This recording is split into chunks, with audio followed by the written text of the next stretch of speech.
Hi, my name is Fabian. I'm an Arkansan, but first and foremost, I am an American. I love my country. I am really proud to be an American and a citizen of a country that is diverse in landscape and individuals, cultural backgrounds. I can't imagine living or raising my children anywhere else. We are an amazing country and we're very young, and we've done some incredible things when it comes to, having human rights being extended.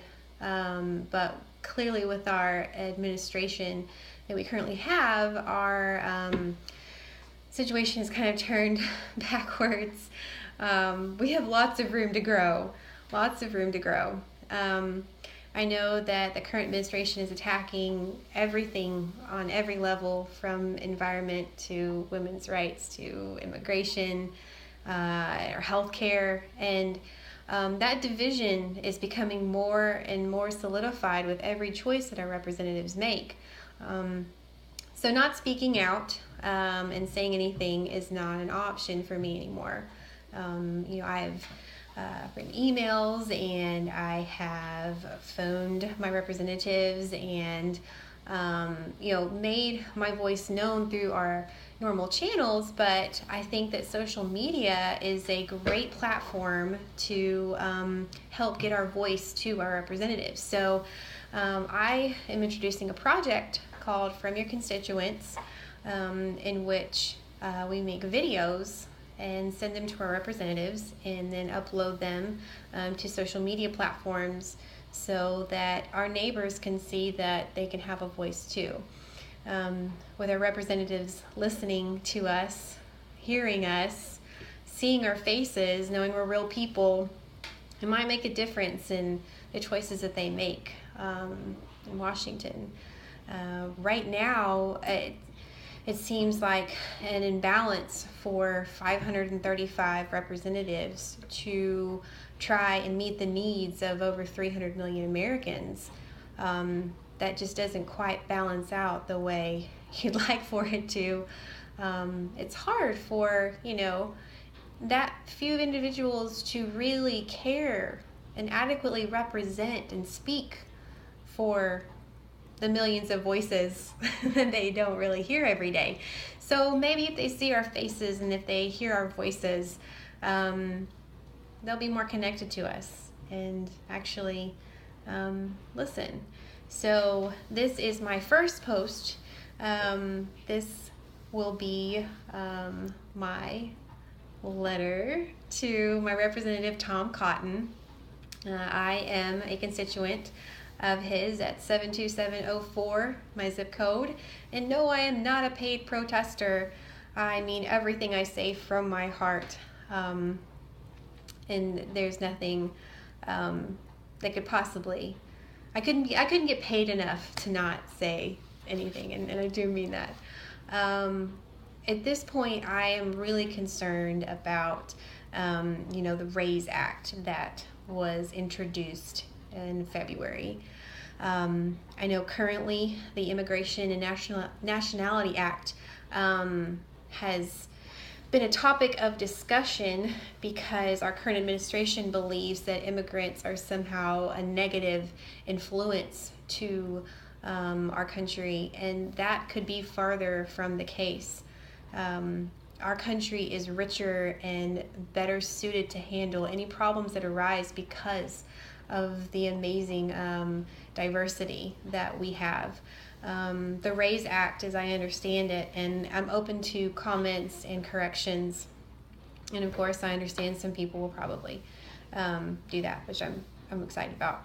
But as I understand it, the RAISE Act, which is the Reforming American Immigration for Strong Employment, actually ends the diversity visa program and reduces family-sponsored immigrants, and it actually only accepts 50,000 refugees yearly.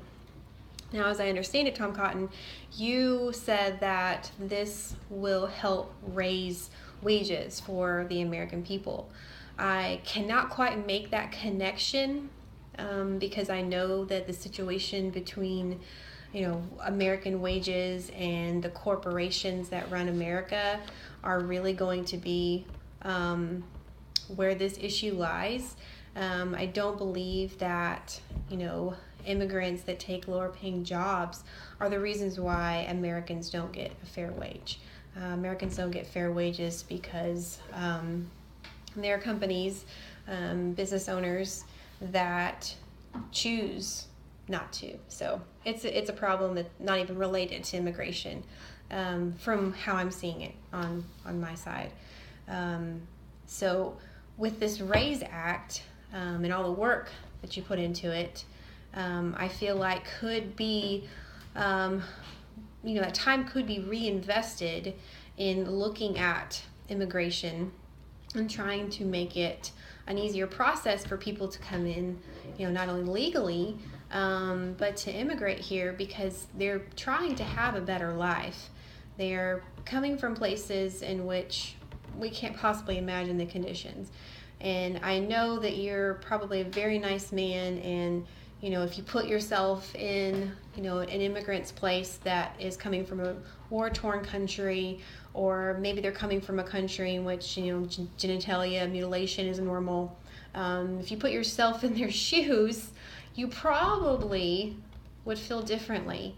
But I understand there's bigger things at work here with your own personal views, and I'm actually not asking you to change your personal views.